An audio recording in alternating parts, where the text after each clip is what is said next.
जय माता दी। और आप सभी भक्त कैसे हैं? हमारी राम राम ले लीजिए। इस समय नवरात्रा चल रही है और नवरात्रा का आज चौथा दिन है। प्रथमम शैलपुत्री च, द्वितीयम ब्रह्मचारिणी, तृतीयम चंद्रघंटेति, कुष्मांडेति चतुर्थकम। तो आज कुष्मांडा माता का दिन है। कुष्मांडा का अर्थ है जिसने संपूर्ण ब्रह्मांड को अपने आप में समाहित किया है, वो माता कुष्मांडा है।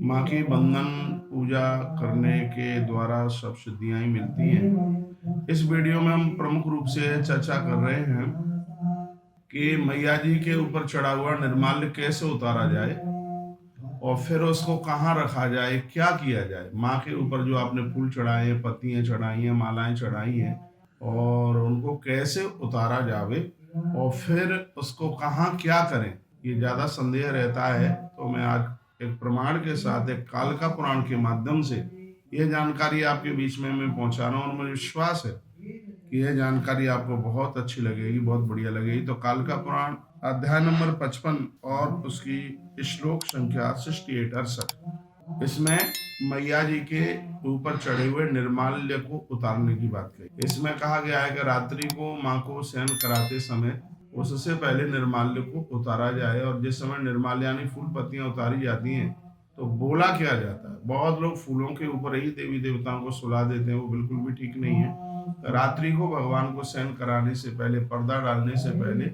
फूल पत्तियां जो भी चढ़ाई उसे निर्माल्य कहते हैं, उसको उतारना चाहिए। ये प्रमाण दिया जा रहा है, आप सुनिए। मैया जी के ऊपर से आप निर्माल्य उतारते हैं तो उस समय हमें क्या बोलना चाहिए। तो वर्णन किया गया है कि साधक सबसे पहले तो मैया जी के सामने 3 बार योनि मुद्रा से वंदन करे, प्रणाम करे। योनि मुद्रा ऐसे कहते हैं, ये है यूं ऐसे ओम नमः शंडिकाई बोल करके 3 बार वंदन करे, प्रणाम करे माँ को। और उसके तत्पश्चात फिर क्या करना है, वर्णन किया है कि ह्रीम श्रीम रक्त चंडे, ह्रीम श्रीम रक्त चंडायै नमः, यह कह करके निर्माल्य उतारा जाए। 68 नंबर का श्लोक है, मैं बोल रहा हूँ। रक्त चंडायै नमः इति निर्माल्यम यत निक्षपेत। वर्णन किया है रक्त चंडायै नमः इति निर्माल्यम तत्र निक्षपेत। तो वर्णन इसमें यह किया गया है कि इसमें साधक ह्रीम श्रीम रक्त चंडायै नमः कह करके निर्माल्य हटाए।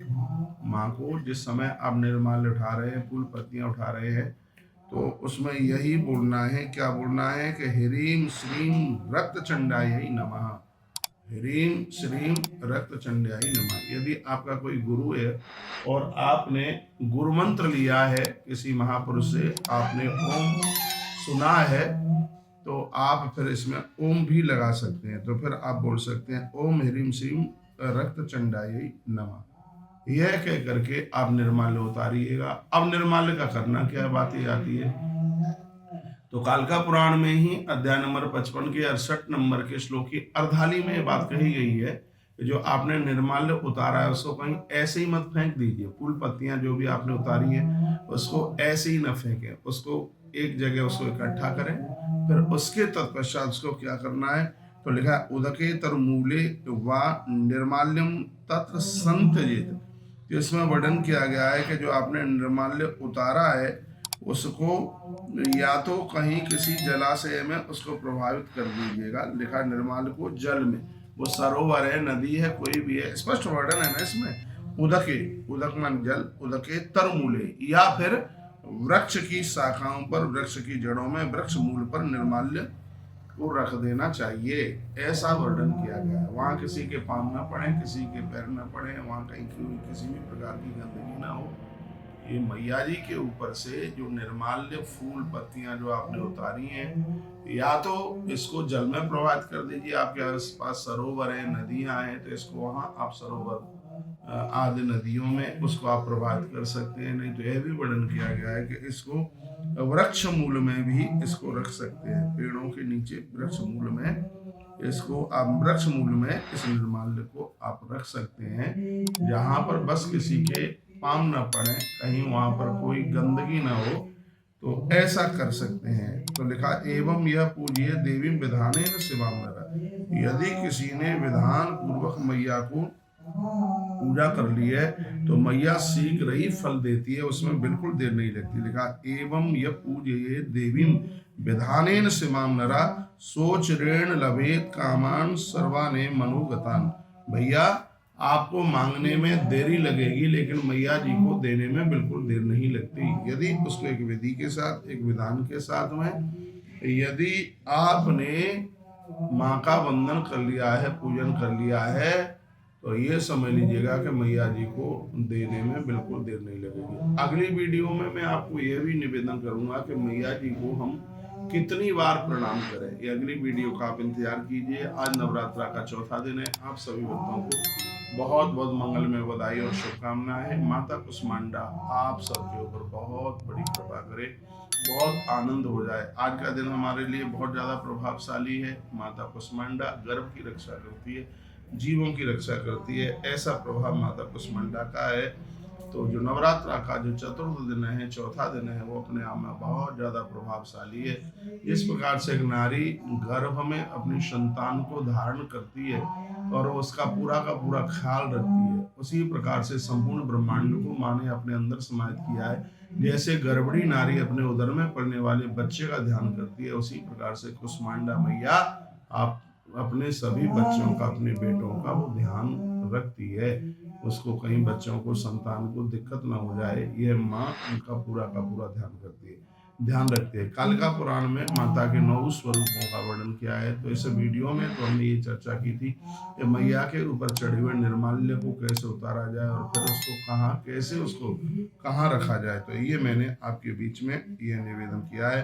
ओम ह्रीं श्रीं रक्तचंडायै नमः। गुरु मंत्र आप जपते हैं, गुरुजनों से आपने मंत्र लिया है तो आप ओम लगा करके बोलिए। निर्माल उतारने से पहले ओम ह्रीं श्रीं रक्तचंडायै नमः। यदि आप गुरुमुख नहीं है तो इसको आप ह्रीं श्रीं रक्तचंडायै नमः ऐसा बोल करके आप निर्माल्य को उतारें और उदके तरमूलेवा निर्माल्यम तत्र संतजेत।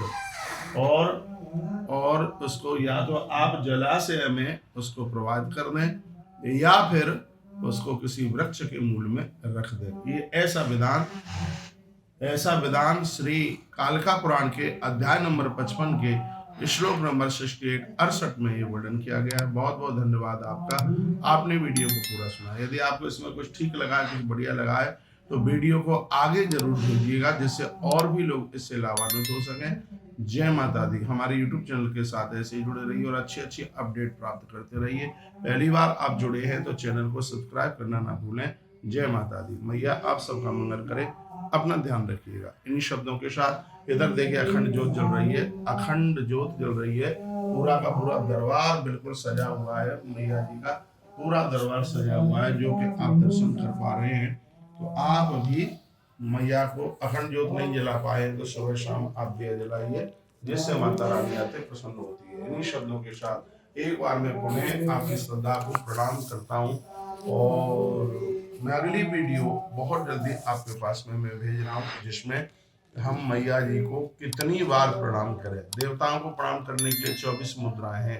तो मैया जी को जिस मुद्रा में प्रणाम किया जाता है, उस मुद्रा का नाम क्या और उस मुद्रा को बनाया कैसे जाता है, किस तरीके से प्रणाम करें, आप सुनिए।